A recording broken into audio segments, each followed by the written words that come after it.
O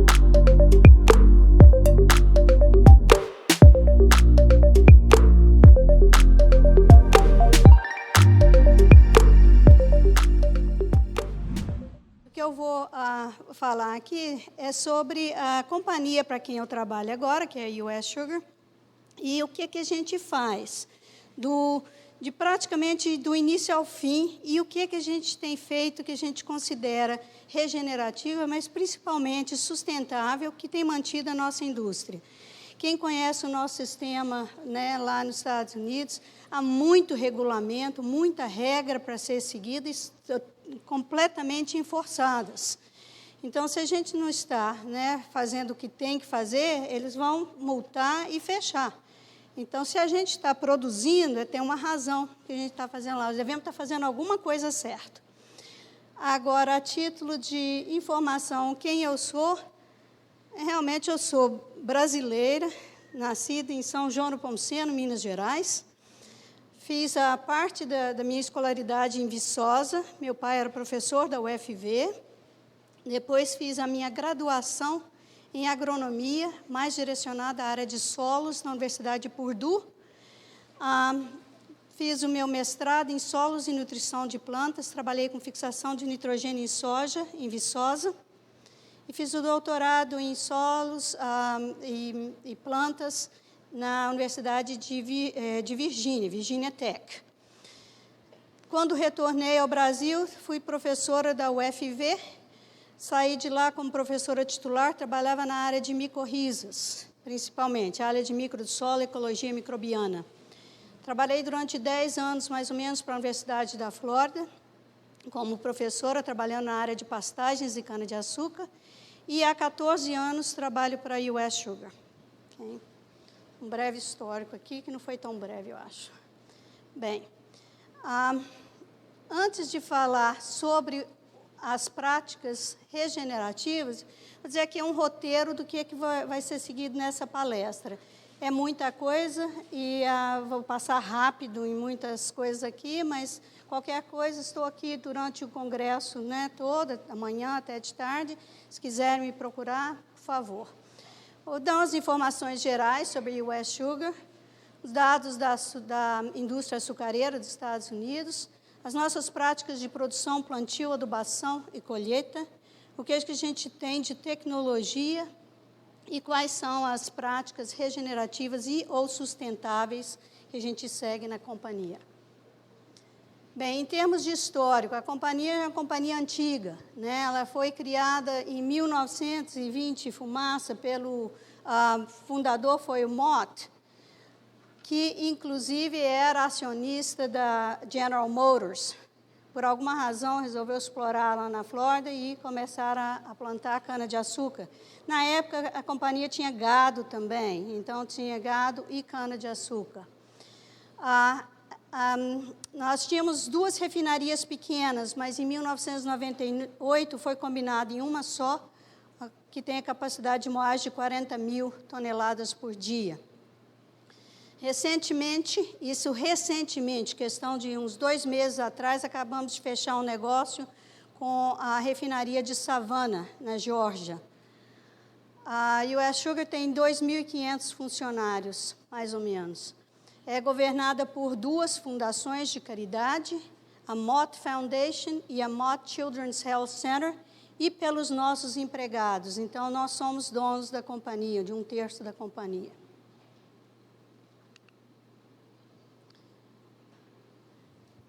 Parte da US Sugar são essas outras companhias aqui, que estão sendo mostradas, não sei se eu consigo apontar, sim. Southern Gardens, que é de cítricos. Essas 2 companhias, Magnolia e Rouge River Farms, trabalham com a gente na parte dos vegetais, porque a gente expandiu um pouco de cana para verduras. A SCFE é a nossa ferrovia principal. E, por último aqui, a refinaria de Savannah. Bem, nós temos, comparado com o Brasil, a gente é uma gotinha de água, né, caindo no solo. Nós temos 100 mil hectares de terra, mas tudo em uma só companhia. Né? 2.700 hectares de cítricos, No passado isso era muito mais, mas o greening, né, o HLB, acabou praticamente com a nossa produção. Inclusive a fábrica que a gente tinha, nós fechamos, porque não estava, realmente estava indo mal. Nós temos agora, atualmente, cerca de 8.100 hectares de milho doce. Essa é uma das culturas, uma das verduras principais para a gente lá. A refinaria nós temos considerada a usina mais eficiente da América do Norte, que é a nossa refinaria com capacidade de moagem de 40 mil toneladas. Tem a refinaria de Clewiston e a de Savannah tem essas capacidades que estão aí mostradas, 17 milhões e meio, 17 milhões de CWT. A Root River e Magnolia fazem principalmente o processamento das verduras que são colhidas, empacotamento e transporte. E temos as ferrovias internas e externas, mais de 500 quilômetros de trilhos, 24 locomotivas, 845 vagões e 40 estações de carregamento, onde a cana vai do campo ao local de carregamento e daí vai para a usina. O milho doce, algumas coisas aqui são mais repetitivas, talvez vocês lembrarem então, um pouquinho mais. São cerca de 8.100 hectares que são plantados. A gente produz praticamente metade da produção de milho doce, quase que do país, atualmente. Ok. Aqui já é repetitivo. E também temos outras verduras, como feijão vagem, verduras de folha, melancia e amendoim. Normalmente, essas culturas são plantadas quando os campos estão em descanso, entre plantios. A empresa possui e opera 2 linhas ferroviárias, uma industrial e uma interna. É a única empresa açucareira dos Estados Unidos que transporta a cana por ferrovia. Eu vi um pouquinho disso na Austrália, mas realmente era pouco transporte comparado com o nosso, que é 100%. Ok. Bem, como resultado, talvez que falando aqui da parte de regeneração, sustentabilidade, a gente tem que uma média de 2.000 caminhões não estão trafegando aí as rodovias da Flórida com isso. Ok.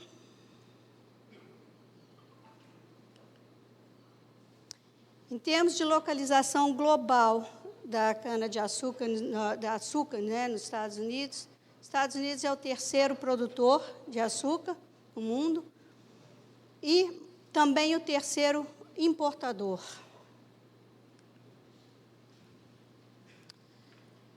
A indústria de açúcar dos Estados Unidos, a gente é 3º não só pela cana-de-açúcar, mas por causa da beterraba açucareira também, que é cultivada em climas frios, e a cana-de-açúcar mais na nossa parte, né, do sul dos Estados Unidos, lá da Flórida principalmente, e a Louisiana e Texas.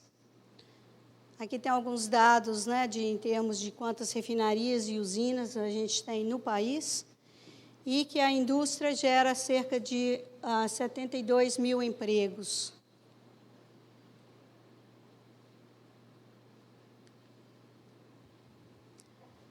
Bem, por estado, nós temos normalmente uma disputa entre a Flórida e Louisiana. Um ano a Louisiana produz um pouquinho mais, outro ano a gente produz mais do que eles. Mas são condições totalmente diferentes de crescimento, porque a Louisiana tem muito mais congelamentos que nós temos. Então, durante os congelamentos, a cana vai a 0. Então, não é incomum que a cana-soca, né, que eles têm, é mais produtiva do que a cana-planta em Louisiana. Ok. Havaí está aqui nesse slide, mas provavelmente que não devia mais estar, porque não tem mais nada plantado no Havaí. E o Texas está diminuindo bastante a produção, de 100 e poucos mil hectares, acho que já está em cerca de 80 mil só.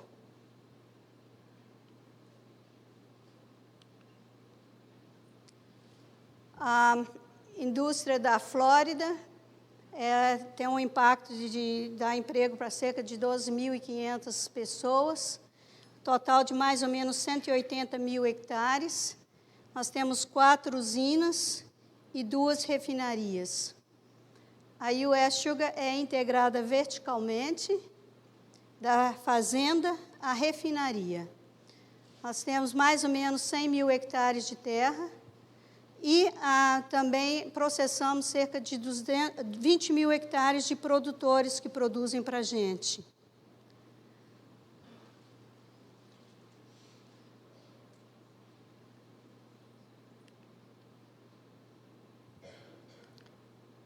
Bem, vamos localizar onde a gente fica, né? Onde fica a indústria da Flórida.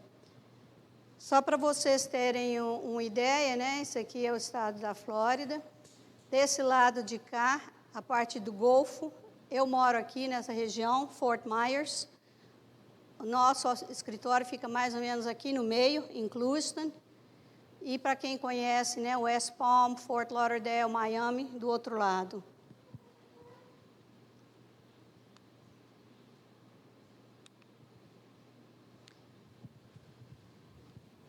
Esta área aqui é a área considerada a área do Everglades. A área de cana do Everglades, essa verde claro aqui. Alguns dados estão repetidos, né? 180 mil hectares na Flórida. Nós temos a US Sugar é responsável por 48% da indústria da Flórida. Realmente, esse ano passado, nós produzimos mais do que o resto da indústria combinado. O resto da indústria é a Florida Crystals, que é a outra companhia grande, e a cooperativa de produtores.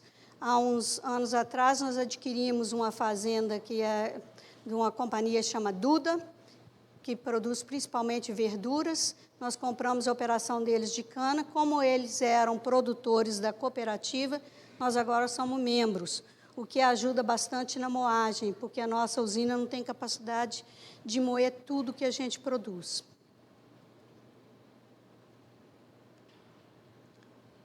Não em tempo hábil.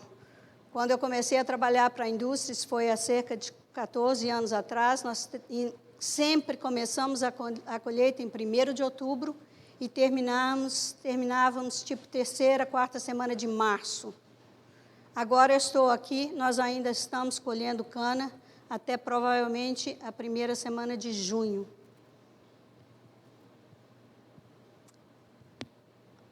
Em termos da estrutura da companhia, propriamente dita, a gente cultiva cana em 5 condados da Flórida: Martin, Palm Beach, Henry, Glades e Highlands. Internamente, a companhia agora tem 7, que a gente chama 7 áreas de gestão, ou 7 áreas de manejo, e temos também 20 a 25 produtores independentes. A área nossa vai de uns 130 quilômetros a mais ou menos 100 quilômetros. A gente cobre. Aqui em verde escuro, nós temos o que a gente é dono, verde claro, o que a gente arrenda, e em cinza, produção de terceiros. E só a título de informação, quem não conhece essa área aqui de cima, que está sempre aparecendo, é o Lago Okeechobee, né? Que parece um buraco no meio da Flórida, mas é um lago imenso, super protegido, 1001 regulamentos. A cana-de-açúcar, em termos de suprimento para a usina, ela é carregada em estações de carregamento, como eu disse, temos 40, mas expandimos à medida que a gente aumenta a quantidade de trilhos. 100% da cana é transportada para a usina. Dentro da usina não entra caminhão, a não ser que seja para entrega de outros produtos. A capacidade de cada vagão é 40 toneladas, que equivale a mais ou menos uns 2 caminhões. Ok. Os vagões são entregues na usina em intervalos de 2 minutos. A cada 2 minutos chega um outro vagão. 169 mil vagões são entregues por estação. E o software, aí nós temos um software todo integrado para gerenciar essa cana. Então, a gente sabe qual cana de qual campo foi para qual vagão, e é pesado lá no lugar de carregamento, e quando chega na usina, eles fazem a amostragem, né, do açúcar para ter a produção. Isso aqui é um vídeo, dá para passar o videozinho? De como a cana é entregue lá na usina. Vem no vagão assim, mas o que eu sempre achei interessante é a forma.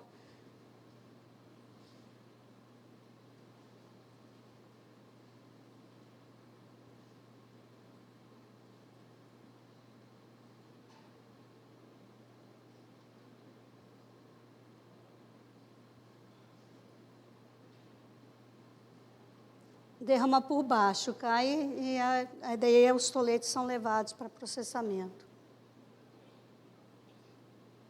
E aí sai esse vagão e entra outro, né? Questão de 2 minutos por vagão.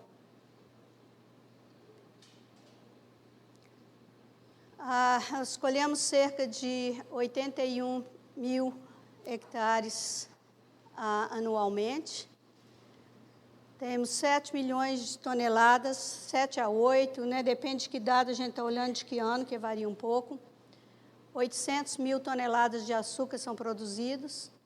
E nós estamos produzindo, infelizmente, isso aí é parte do Marcos, tem que trabalhar um pouquinho mais nisso, pessoal, mais açúcar e um pouquinho menos de fibra e de bagaço. Nós estamos produzindo muito bagaço ultimamente. A sazonalidade operacional, né, está aqui mostrada, a gente planta, depois está colhendo a época de colheita, que sempre começa em outubro, para a gente é da cana, obviamente, anterior. Nós temos um período de descanso e novo plantio. E temos também, parte dos nossos campos são em plantio sucessivo, cana após cana. Muitos ficam em descanso, é onde a gente planta as verduras e as culturas de rotação. Normalmente, a gente só tem esse dado, a quantidade, a área não está muito certa, mas as porcentagens estão.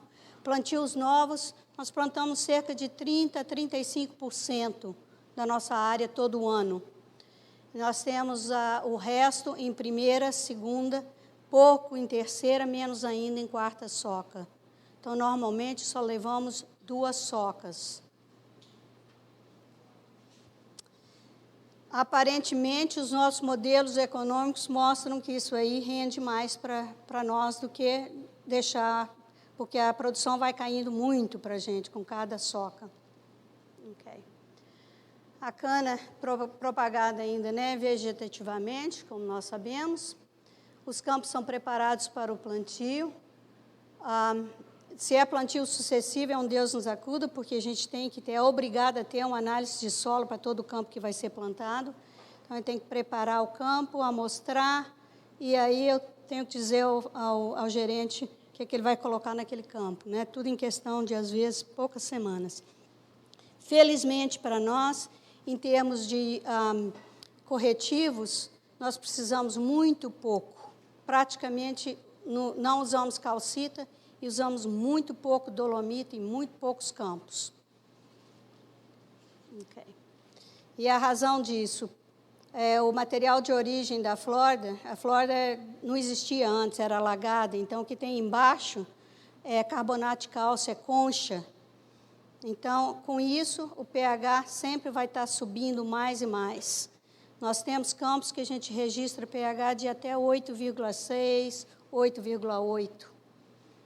Poucos são que chega a 5, que a gente vai ter que colocar algum calcário para corrigir. Os terrenos são nivelados por GPS e laser, então já são bastante planos, mas ficam mais planos ainda. Isso aí é uma das coisas que ajuda em termos das práticas de best management practice, práticas de melhor manejo, porque com isso a gente diminui a erosão e coisas saindo do campo. As sementes são colhidas e são plantadas mecanicamente ou manualmente. A gente planta 60% a 80% da cana ainda é plantada manual. Eu vou dizer isso logo por quê.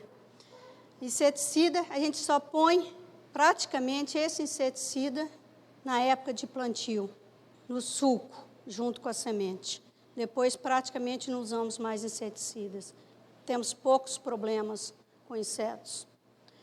Todos os campos são plantados usando a rede IRTK com piloto automático. Bem, como eu já tinha dito antes, a gente replanta, então, de cada 3, 4 anos, a gente está replantando. Ok? Então, nosso plano de rotação é o que é seguido para fazer isso. Normalmente 2 socas. A razão 80-20, plantio manual mecânico, 60-40, sucessivo e regular. O que a gente está chamando de sucessivo aqui é planta, é cana após planta. A gente acaba de colher e prepara o solo e planta novamente. Então, a gente só faz isso nos campos que são melhores e que podem, né, suportar esse tipo de tratamento. E, em termos do manual e do mecânico, a diferença aí, a gente planta mecanicamente só nos solos arenosos. Nos solos orgânicos, a gente tem muito problema. Se plantar os toletes bem curtinhos, há muito problema com fungo, ele sendo consumido, a germinação é muito ruim. Então, ainda estamos estudando como não fazer isso, né? Não plantar manualmente, mas atualmente a gente planta, a plantio da maioria dos solos orgânicos é manual. Em termos de variedades comerciais, esquecem do número de campo ali, que já mudaram bastante, mas nós temos 3 variedades principais, 4 comerciais, em expansão e em desenvolvimento, mais ou menos essa proporção. Cultivo, a gente faz controle de ervas, drenagem, né? E o controle de ervas até fechar o dossel. Normalmente feito por terra ou ar. Fertilizante, aplicação baseada em análise de solo, análise foliar, histórico de produção. Eu sou responsável por fazer a recomendação de adubação de todos os campos da companhia e dos produtores, que a gente, inclusive, faz amostragem e análise de solo para eles, os que produzem para a gente e que nos pedem auxílio. Normalmente, essa é a minha área, eu sou do Departamento de Pesquisa e Desenvolvimento da companhia. Eu trabalho com materiais que possam aumentar a nossa eficiência de utilização, materiais, por exemplo, de liberação controlada. Nossos suplementos nos solos arenosos são todos de liberação controlada agora, para poder não ter problema de muita perda. Em termos da safra, 200 a 240 dias de colheita, 24 horas por dia, colheita mecânica, 38 a 40 mil toneladas de cana, também por dia. A cana, a maioria da cana, diria que 80% da nossa cana ainda é queimada. E, obviamente, que isso aí é um problema sério para a gente, porque o público está sempre falando, nós estamos poluindo as nossas áreas, né? Muita areia, muita cinza e o fogo e não sei o quê, estão acabando com a vida silvestre. Bem, passando um pouquinho para frente, vamos ver que não é bem assim, mas a cana crua é cerca de 20% do que a gente colhe é colhido cru. Parte disso também ocorre porque, para queimar a cana, a gente tem que ter a permissão do Departamento Florestal. Se o vento mudar, aquele campo não pode ser queimado. Para não mudar o roteiro de colheita, aí colhe-se a cana crua de qualquer jeito, né? Mas, normalmente, há muito regulamento e eles observam, ficam os caminhões de controle para o fogo não se alastrar, e é um processo que também é bem regulamentado para a gente. Nosso modelo de colheita é proprietário para maximizar o rendimento de açúcar. Ok. Nós temos mais ou menos 2.400 quilômetros de estradas internas, que são cascalhadas, né, que têm que ser mantidas. O controle de água, manutenção de 4.000, mais ou menos 4.000 quilômetros do sistema de canais que servem para irrigação e drenagem. Nós temos um engenheiro que é destinado a simplesmente trabalhar nessa área. A manutenção de equipamentos é feita internamente ou suplementados por terceirizados. Nós temos mais de 3.000 equipamentos, peças de equipamento. O controle de água, né? Eu estava conversando com o senhor ali um pouquinho antes. A Flórida já tem um lençol freático elevado, né? Era um lugar alagado que foi drenado. Então, aí nesse caso, nós temos o sistema de irrigação é subsuperficial, por capilaridade, então, se move essa água dos canais, desses canais aqui, que são canais de irrigação internos. E aqui é uma estação onde a gente vai bombear água quando precisa e tirar água quando tem demais do campo. Com isso, e com o fato do lençol freático ser elevado, ao contrário da situação que a gente vê aqui nos nossos latossolos, você não vê um sistema radicular profundo lá. É tudo podado. E é podado a mais ou menos uma distância assim. Então, um sistema diferente. Quando se pensar em termos de biológicos, e que vai ser considerar as condições onde vai se aplicar, né, a prática. Então, nossos solos as raízes são podadas praticamente. É mais ou menos tudo superficial. Então, quando você fala em aplicar alguma coisa em que você tem que cortar um pouco ali na lateral da toceira, nós estamos cortando muita raiz, porque é onde as raízes estão concentradas, ali na parte superficial. Ok, para o controle de água também há muitos regulamentos, né, das agências reguladoras. Temos que ter certos padrões. A questão do fósforo que o Josias trouxe no artigo dele, no passado a gente era permitido até 2 partes por milhão na água. Depois passou 1 parte por milhão. Agora são 50 partes por bilhão em água que sai da companhia, que sai dos nossos campos. Se a gente tem que liberar a água, então, temos que ter certeza que essa água, né, não está com alto teor de fósforo. Isso principalmente que problema de eutroficação, você tem alto teor de nitrogênio e fósforo.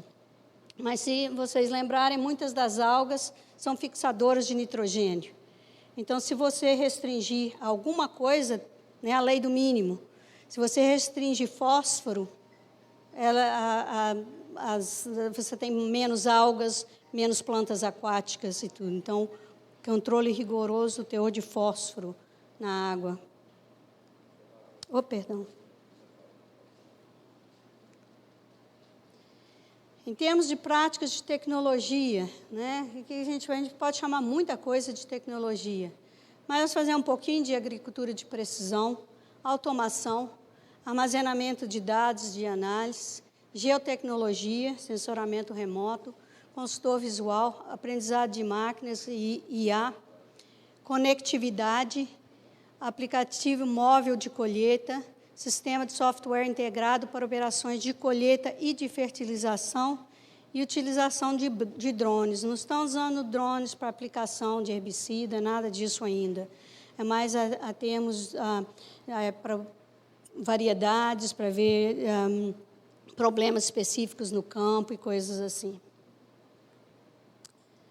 Aqui tem um resumo, né, de tecnologia. Nós temos a rede RTK, autopiloto, controle de fluxo, né, tudo realmente automatizado e bastante. O nosso banco de dados é muito, muito bom. Eu considero melhor do que praticamente de outras companhias lá. Bem, não posso falar isso, mas falei. Esses slides aqui, me desculpem, não foram traduzidos, porque são realmente figuras que eu peguei de um outro colega lá. Mas, em termos do preparo de solo, nós paramos com esse problema de ter superposição, temos controle de quanto que é gasto de combustível, qual a velocidade, se o tratorista parou no campo, por que parou, né? Essa parte toda, né, a gente está bem estruturado. Tecnologia de nivelamento por laser. Precisão no plantio, que era coisa que não tinha antes, né? A gente podia olhar uma fileira de cana, ela estava indo toda torta, né? Só alguns anos atrás, agora tudo retinho. O controle de adubação, se a gente tem que colocar 500 quilos por hectare de uma mistura, a gente controla que está indo exatamente como tem que ser aplicado.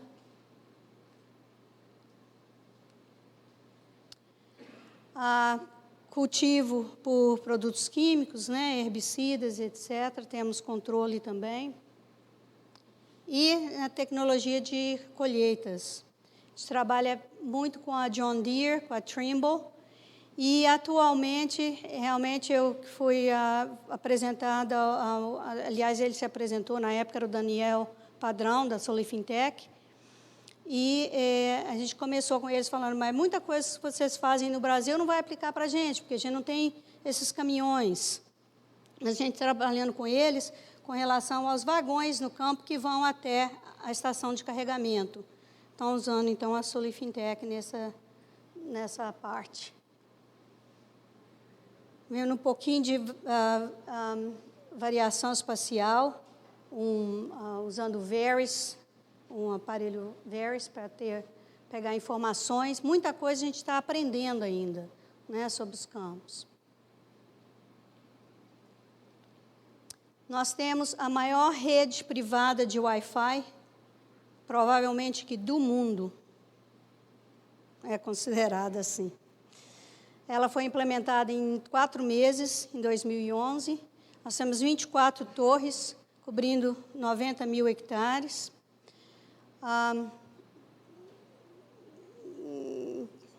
Bem, é uma rede muito boa e muitos aplicativos agora que os nossos funcionários têm nos telefones ajudam, né? Porque pode estar em qualquer lugar na companhia. Em termos de pesquisa e desenvolvimento, falar muito pouco aqui, é do meu departamento, mas a concentração é no desenvolvimento de variedades e na parte de nutrição. Desenvolvimento de variedades é talvez que mais importante no momento para a gente do que a parte de adubação. A parte de adubação, a companhia tem muitos anos, mais de 30 anos, de estudos de calibração para os solos específicos com que a gente trabalha. Então, isso torna o meu trabalho um pouquinho mais fácil, né? Porque eu posso, baseado nas exigências para cada campo, eu posso ter um campo que está exigindo uma mistura 16, 14, 10 e perto dele um que é 16, 0, 20. Nós trabalhamos com misturas individuais. A companhia tem mais ou menos 200 misturas específicas proprietárias. Então, as agências, os fornecedores de adubo trabalham conosco em termos de produzir a mistura que a gente quer, na composição que a gente quer.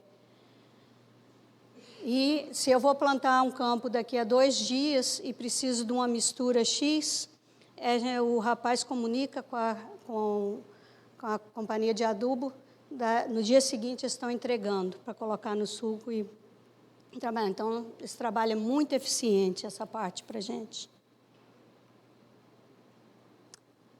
Desenvolvimento de variedades, né? Normalmente estão 3 membros principais dessa operação, é a USDA, a Universidade da Flórida, e a Florida Sugarcane League, que trabalha no desenvolvimento de variedades para a gente. E nós temos um programa interno, alguns de vocês aqui talvez conheçam o Everton Barreto, que trabalhou aqui no Brasil e agora tem 7 anos que ele está trabalhando para a US Sugar. E nós temos, inclusive, acho que no outro slide aí tem um programa junto com a Ridesa e o FOL para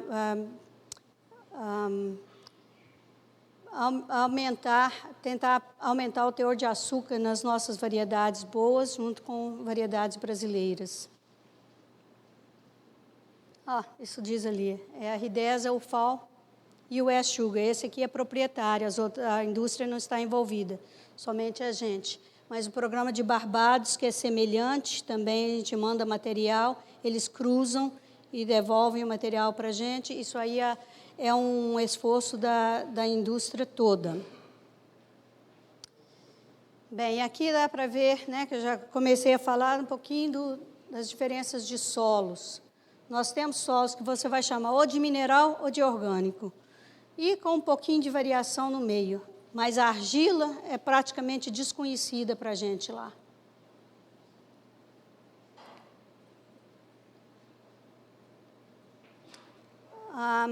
Nós trabalhamos com a universidade também, em termos de projetos específicos. Muitas companhias com produtos, vêm oferecendo produtos, às vezes eles vão e trabalham com a universidade para mostrar que o produto já tem alguma eficiência. Nosso departamento de pesquisa é pequeno para poder testar tudo que vem na nossa mesa.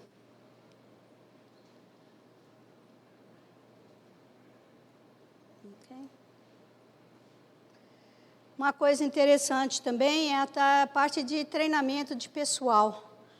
A US Sugar sempre contrata, durante o ano todo, estagiários e graduandos para trabalhar junto com os gerentes dessas 7 áreas que eu falei, para eles aprenderem o negócio, que são possíveis gerentes, talvez no futuro. Nós temos gerentes lá de certas áreas que já têm 35 anos de serviço na companhia e estão pensando em não muito tempo em aposentar. Então, há uma parte aí de transmissão de conhecimento, né? Em 2016, eu estive aqui com o diretor do meu departamento, com o Chris Laborde. Nós visitamos diversos lugares aqui, fomos a Exalc, ao Sena, viemos aqui, fizemos uma peregrinação. E lá na Exalc, nós tivemos contato com o professor Fábio Marim, Pavinato, e com... quem mais que eu disse?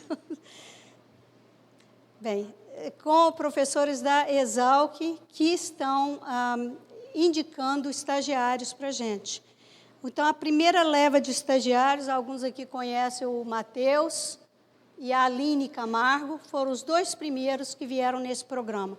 Eles vão e trabalham com a gente lá durante uns 4, 5 meses, aprendem um pouco, ensinam também alguma coisa que eles sabem daqui, e muitos sabem muita coisa. A nossa última leva foi o Kaique Souza, o Augusto Leão, a Lívia Amaral, Maria Carolina Pastre e o Pedro Guerrini. Foram os nossos últimos. Nós estamos no processo agora de trazer mais 4. Antes a US Sugar sempre trouxe 2. Agora a Florida Crystals viu que é um programa bem interessante, porque eles trabalham bastante na parte de variedade. E aí eles foram trazidos, né, eles ajudam muito, e a Florida Crystals falou assim, nós também vamos participar. Então, eles também estão trazendo 2, nós trazemos em conjunto 4, todo ano. E uma outra parte nova aqui na companhia, em 2009, depois do Covid, estava simplesmente impossível conseguir gente para trabalhar, gente especializada, na usina, em qualquer lugar. Então, a US Sugar começou esse Industrial Skills Training Academy, ISTA, onde a gente paga as pessoas, né, os candidatos para ir à aula, aprender, e depois eles têm emprego, né, alguns deles, não todos, né, os que se interessam e que são interessantes para a gente. Com isso, a gente tem pessoal capacitado trabalhando na usina e em outras áreas da companhia.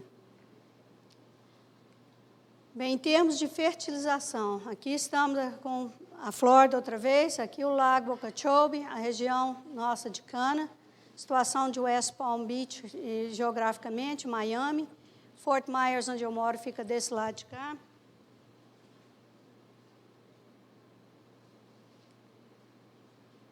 A área do Everglades. A localização desses solos orgânicos e os arenosos. Então, à medida que você vai em direção ao oeste, os solos são mais minerais. Os solos mais orgânicos estão concentrados nessa área aqui.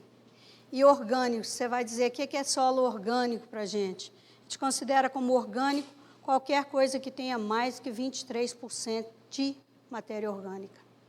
Nós temos solos que têm até 80 e poucos por cento de matéria orgânica. Okay?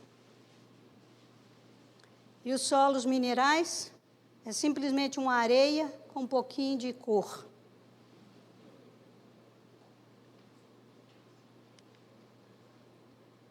E aqui dá para ver uma diferença no experimento de variedade num solo orgânico comparado com solo arenoso. O resto da indústria, proporcionalmente, tem menos solos arenosos. Nós temos a concentração. Por isso, pedimos ao pessoal da área de melhoramento para produzir mais variedades para a área de areia para a gente. Porque a concentração era toda na parte orgânica. O que é um solo orgânico para a gente? É isso aí, ver um perfil bonito, né? Muito rico. Aliás, se você vai nesse campo com a roupa branca, ela nunca mais vai ser branca.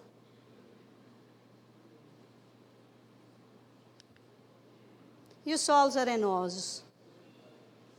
Parece uma areia de praia, não é? Mesmo os solos arenosos, para quem conhece um pouco de classificação, eles são um pouquinho diferentes. Por exemplo, aqui nós temos um solo arenoso que tem uma camada, um horizonte A, um BT, que é o de acumulação, e esse é o perfil dele. Por outro lado, a gente tem solos arenosos assim também, com um horizonte espódico, que é um de concentração, e totalmente lavado na parte superior, que onde dá para ver aqui, é onde nós temos as raízes, né?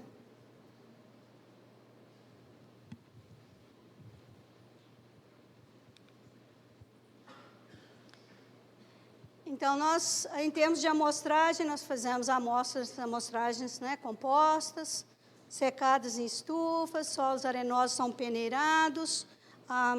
Posso voltar aqui um pouquinho? E os orgânicos são moídos, porque às vezes fazem uma bola de coisa, né, de terra preta.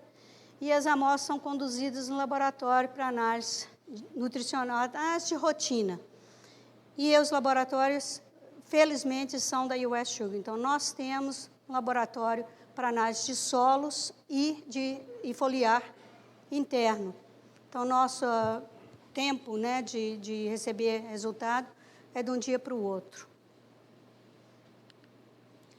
Uma coisa interessante que talvez alguns conheçam, mas que ajuda a gente bastante na amostragem, é esse tipo de equipamento aqui, que se chama Simple Simon. Não sei se vocês conhecem, mas em vez de usar o tradinho lá, que você tem que fazer força, é mecânico. Então, você tira uma amostra de solo muito mais rapidamente, muito mais eficiente.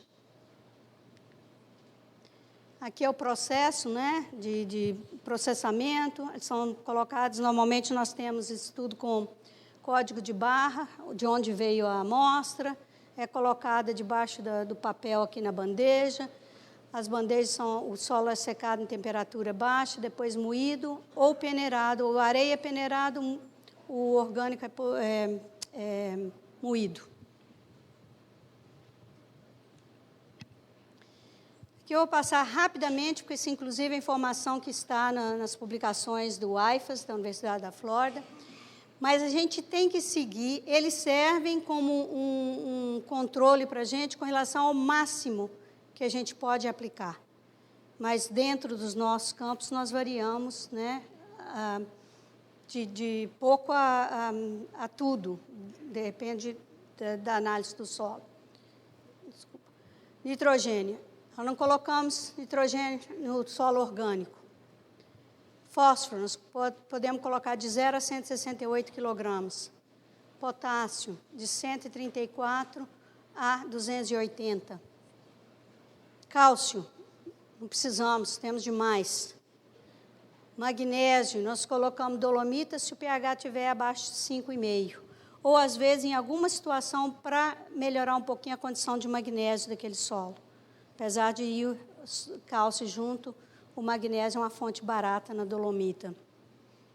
E silício, nós colocamos até 6,7 toneladas por hectare de silicate de cálcio, aquele slag, né, o rejeito de usina. Isso é feito por plantio, a gente não põe mais silício depois. Para os solos orgânicos, micronutrientes. Ferro, a gente não põe nenhum. Manganês, 5,6. Zinco, 2,4. Cobre, 2,24. Boro, 1,12 quilos por hectare na mistura, né, que vai ao campo. Para cana-soca, normalmente nós não colocamos micronutrientes, a não ser que a gente veja alguma deficiência e tenha que suplementar. Para os solos arenosos já é uma outra história. Nós colocamos até 200 quilos por hectare. Aliás, a lei agora permite que a gente pode ir até 240, se tiver muita chuva. Fósforo, de 0 a 168. Potássio, novamente, né, o que a gente usa em maior quantidade, até 280 quilos por hectare. Cálcio, novamente, mesmo no solo arenoso, né, a gente põe nenhum. Situação dolomita, mesma coisa. E silício também muito semelhante. Nós temos uma calibração para o silício, né, a gente fala até 6,7, mas pode ser 0 também, né, dependendo da análise do solo. Para os solos arenosos, já para o plantio, nós colocamos ferro e manganês, zinco, cobre e boro. Boro um pouquinho menos. Micronutrientes também na cana-soca nós não colocamos, a não ser que sejam detectadas deficiências. Nós fazemos análise foliar durante o período de alto crescimento, né, da cana. Colhemos a TVD, mais ou menos 30 por amostra, tiramos a veia central, lavamos, né, procedimento normal.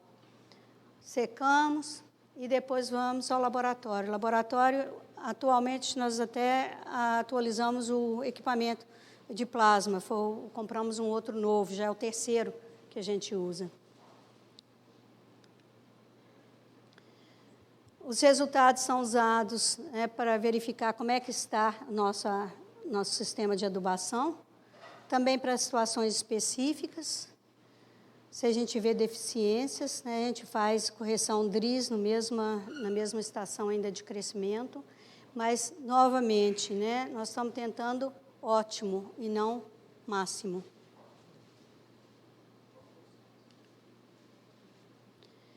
Bem, as análises foliares a gente usa internamente, não sei se vocês conhecem o Microsoft BI, que é o Business Intelligence, para bastante dados de produção da enzima, da usina, não sei se dá para ver aqui, produção, etc., etc., mas um dos itens aqui vai ser o de análise foliar, onde lá o pessoal pode ver para o campo, qual zona de produção, qual área de produção, qual variedade foi plantada e quais foram os resultados para aquela amostra.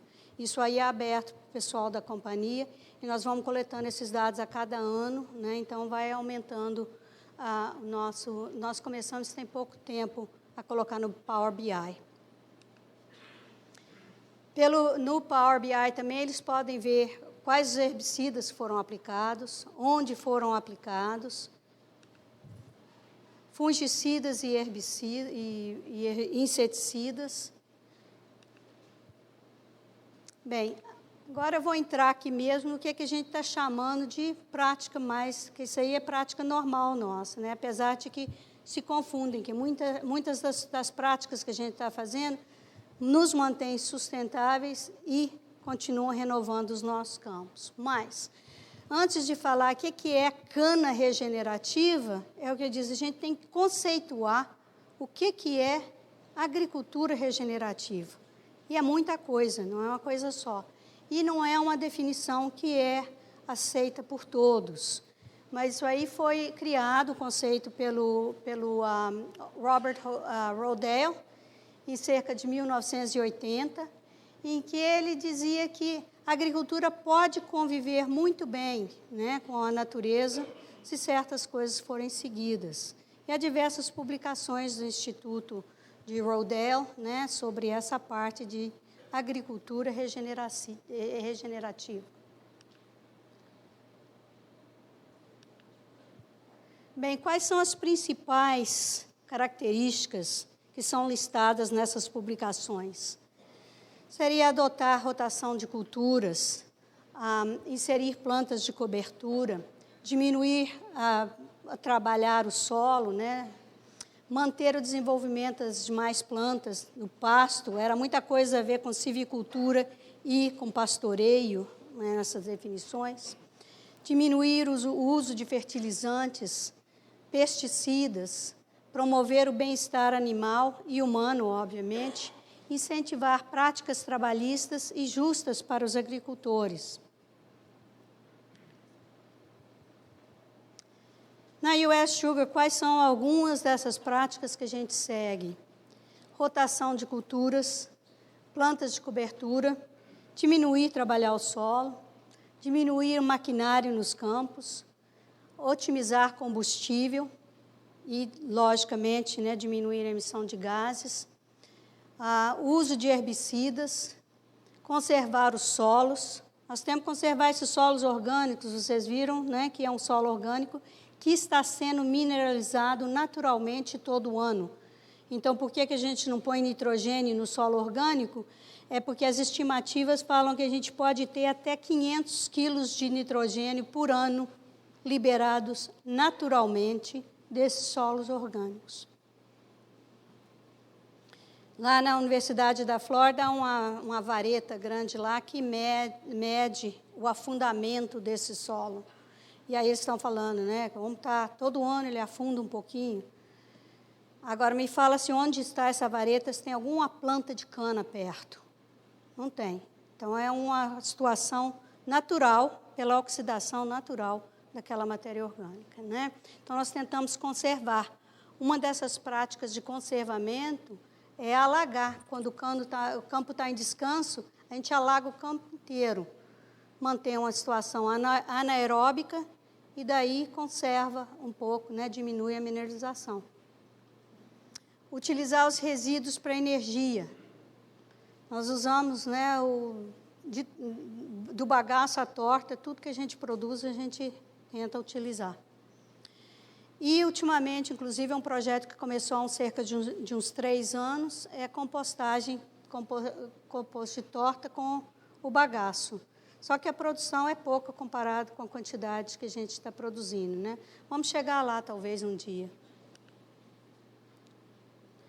Diminuir o uso de pesticida, desenvolver ou melhorar as variedades, utilização de drones, diversas aplicações internamente, diminuir o uso de fertilizantes, isso via nossas, eu considero, muito boas curvas de calibração, buscar produtos com maior eficiência, usar tecnologia. A gente já conseguiu economizar tanto combustível, né, pelas tecnologias sendo utilizadas, e incentivar práticas trabalhistas justas. A companhia, todo mundo fala, é uma grande família, mas realmente eu considero uma grande família. Semana passada, foi na quinta-feira, nós tivemos a cerimônia de entrega de anos de serviço. Nós temos funcionários na companhia que já trabalham lá há 55 anos. E se não fosse bom, né, eles estavam em outro lugar há muito tempo. Então, realmente, a companhia trata muito bem os funcionários. Quais são as culturas de rotação que a gente usa lá na companhia? Nós temos o milho doce, né, comerciais aqui. Feijão vagem, pimentão, repolho, melancia, melão, brócolis, arroz, E o amendoim, normalmente, é um produtor que arrenda da gente o campo para produzir bastante amendoim lá em diversas áreas. Esse ano passado, nós tivemos muito desafio, muita água. Apesar disso, nós conseguimos produzir bastante milho verde. Isso aqui é no milho verde.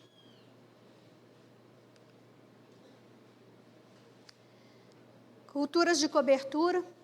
Nós fazemos só nos solos arenosos, quando eles estão em descanso, então depois da colheita até o próximo plantio.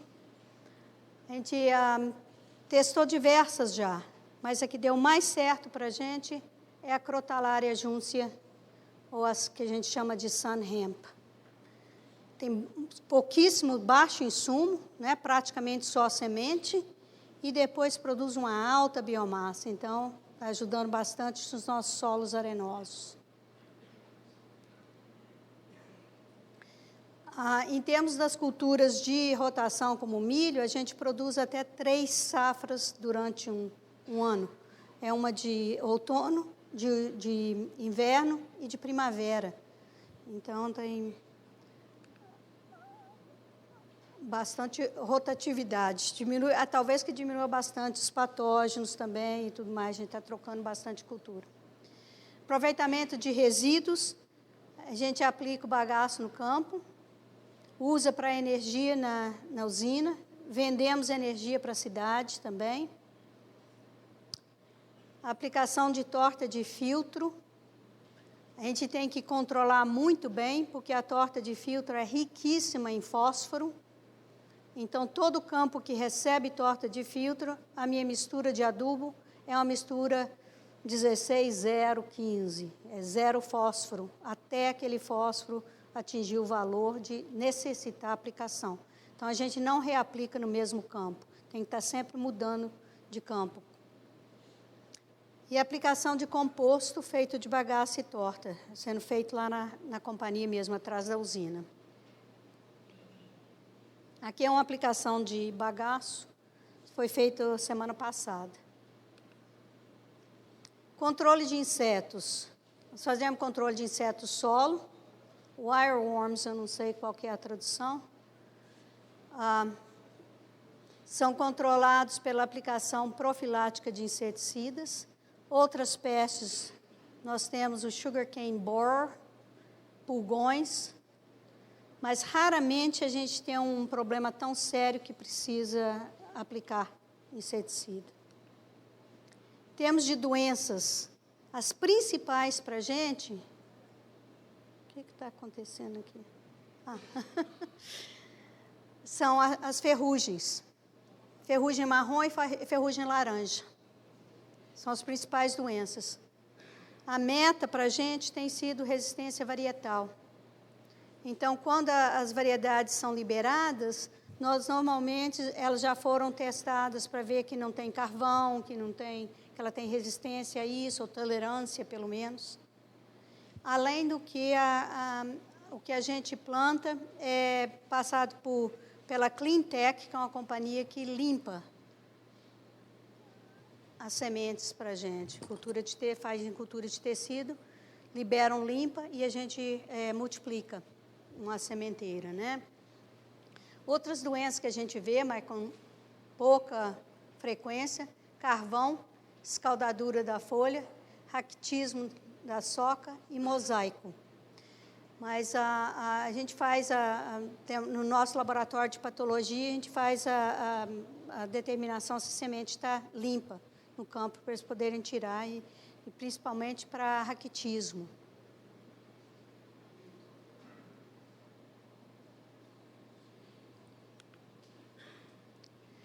Bem, essa parte aqui, alguns acharam super interessantes, mas os problemas maiores que a gente tem são com macros.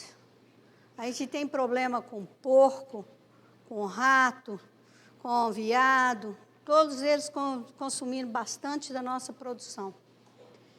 Então, teve um aumento explosivo de população de rato nesses últimos tempos. Tá?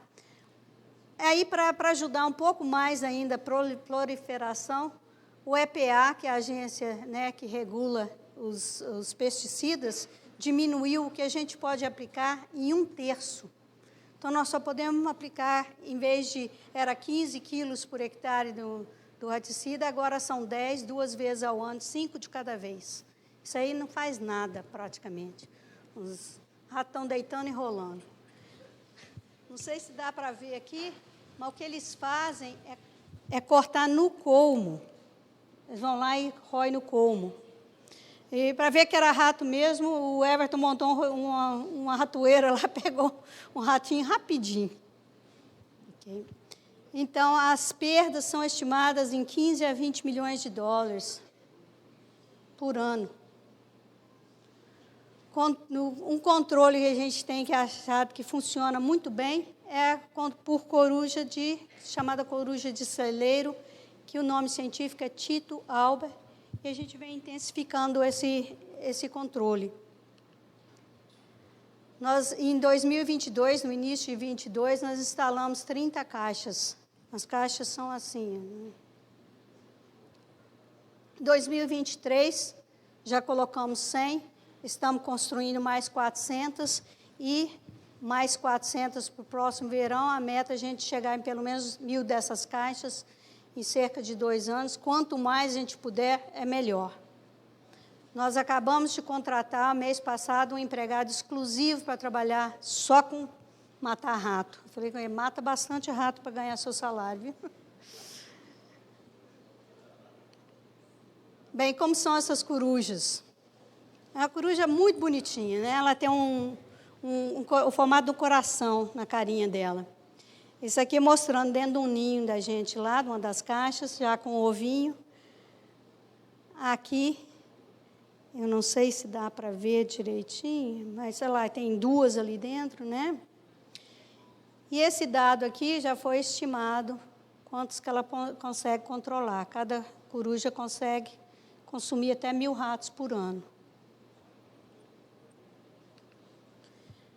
Isso aqui eu não sei se dá para vocês verem, mas dentro desse ninho, a gente tem um coelho e tem rato também. Inclusive, as corujas predam os coelhos. Coelho também é outro problema, principalmente quando a cana é nova, né, que a vegetação ainda está bem tenra, eles conseguem destruir bastante daquelas folhas. Ok, passando outra vez a parte de pelo menos tentar continuar sustentável.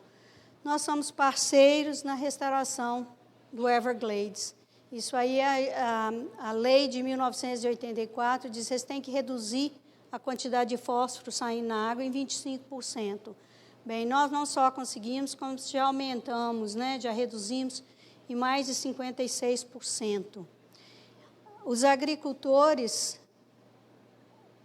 já pagaram mais à indústria, mais de 500 milhões de dólares para produzir essas estações aqui que eles chamam de STA, que é um local de limpeza, né, da água.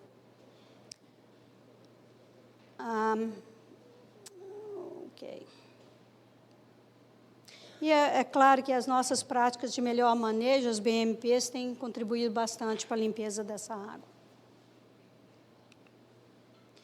Bem, quando eu falo de BMP e ter que seguir BMP, a gente é regulamentado assim, por diversas agências. Na parte do sul é a South Florida Water Management District. Na parte de areia é o FDEX, que fica em Tallahassee, na capital do estado. E aí a gente tem que seguir diversas coisas para atingir pelo menos 25 pontos nessa escala. São práticas que nós temos que seguir para poder estar dentro do regulamento, para conseguir com a permissão para continuar sendo fazendeiro, né, trabalhar a terra. Ok.